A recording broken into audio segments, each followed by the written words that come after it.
States and NATO planners start to craft the Ukraine security guarantee options. US and European military planners have begun exploring the post-conflict security guarantees for Ukraine. US officials and sources have told Reuters on Tuesday, following Donald Trump's pledge to help protect the country under any deal to end Russia's war. Ukraine and its European allies have been buoyed by Trump's promise during a summit on Monday itself of security guarantees for Kyiv. But many questions remain unanswered still.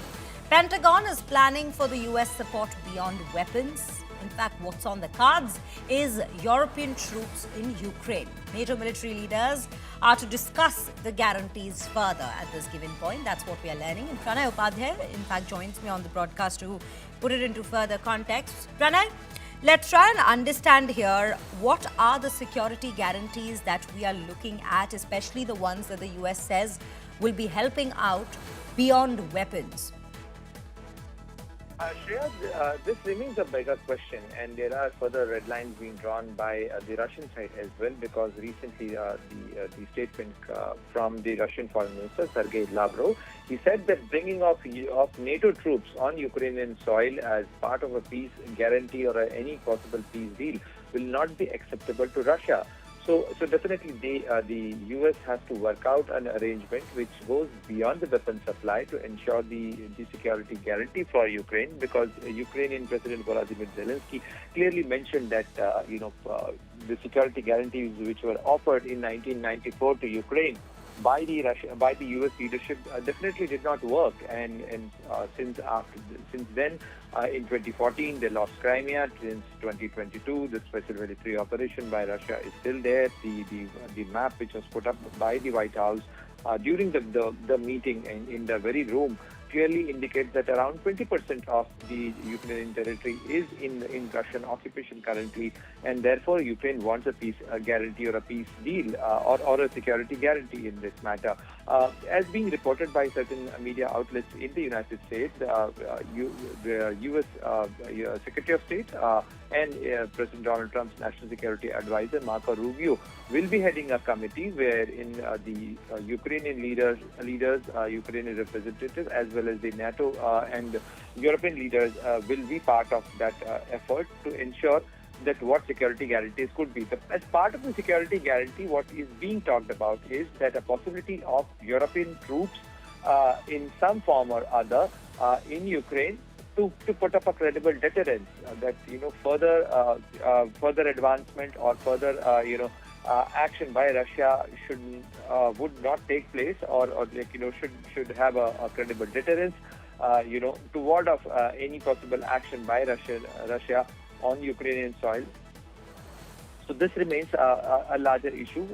They have to work out an arrangement, because even when President Donald Trump assumed office, and then when he indicated that he wants this war to end and there could be a possible land deal or possible land swap, at that point of time as well, the European nations worked out some kind of arrangement where the troop contribution by France, by Germany, by UK was talked about. So we have to see that what could be the possible security guarantee and what will be the complication, after having a US or possible troops, European troops on Ukrainian soil, and putting up of that credible deterrence, because that remains a core concern for Russia, because they never wanted a NATO troop or any form of a NATO presence on Ukrainian soil, and that was the reason why this entire conflict started.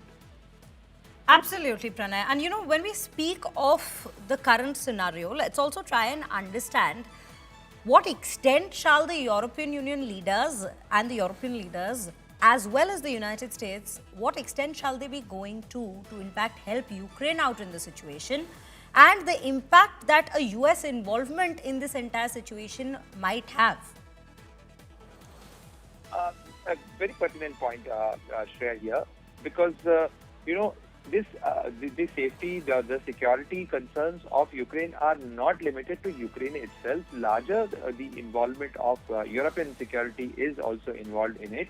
And in fact, if you have seen the recent statement by President Donald Trump, he clearly makes it out that, whatever we are contributing for the NATO is largely to ensure the security of Europe as an entity.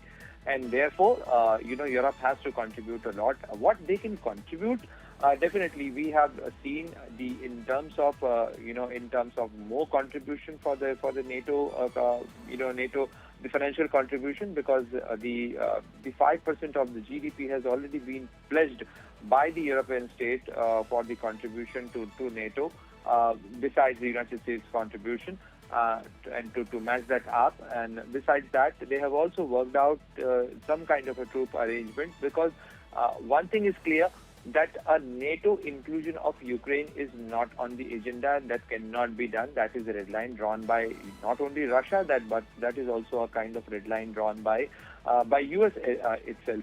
And therefore, if NATO cannot include Ukraine, what are the security guarantees that can be offered? That need to be worked out, because the troop contribution, the troop presence, the military base involvement. President Zelensky has asked for the Patriot missile systems. We know that to operate the Patriot missile system, US often send their own troops, as they have sent their Patriot missile batteries and troops in Israel during the West Asia conflict.